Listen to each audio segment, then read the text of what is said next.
పాతపట్నం నియోజకవర్గ ఎమ్మెల్యే ఎందుకు చర్యలు తీసుకోవట్లేదు?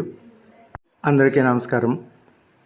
శ్రీకాకుళం డిస్ట్రిక్ట్లో పాతపట్నం నియోజకవర్గం ఒకటి ఉంది. ఈ పాతపట్నం నియోజకవర్గంలో 5 మండలాలు ఉన్నాయి.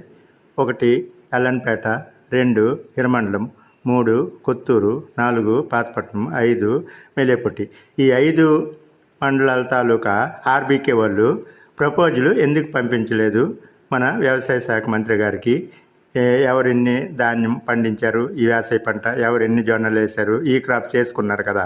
చేసిన తర్వాత ఈ ప్రపోజల్ పంపిస్తే కదా వాళ్ళు కొనుగోలు చేస్తారు. వీళ్ళు ఎందుకు పంపించలేదు? ఏఓ గారు ఇది ఎందుకు నిర్ణయించి వాళ్ళకి ప్రపోజల్ పంపించలేదు? దీనికి ఎవరు కారకులు? ఏఓ గారా, ఆర్బీకి వల్ల?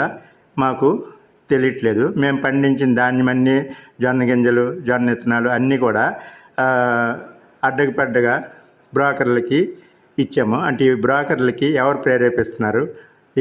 ఎప్పుడు అరువు తీసుకెళ్ళిపోయారు, ఎప్పుడు ఇస్తారో తెలీదు. మళ్ళీ తక్కువ రేటుకి 2400 ఉంటే 2000కి ఇస్తాం జొన్నలు. ధాన్యము 2300 కింటా ఉంటే 1300, 1400కి ధాన్యం ఇచ్చేసాం. ఇది మరి ఇంత లాస్ అయితే రైతులు ఎలాగా బతుకుతారు?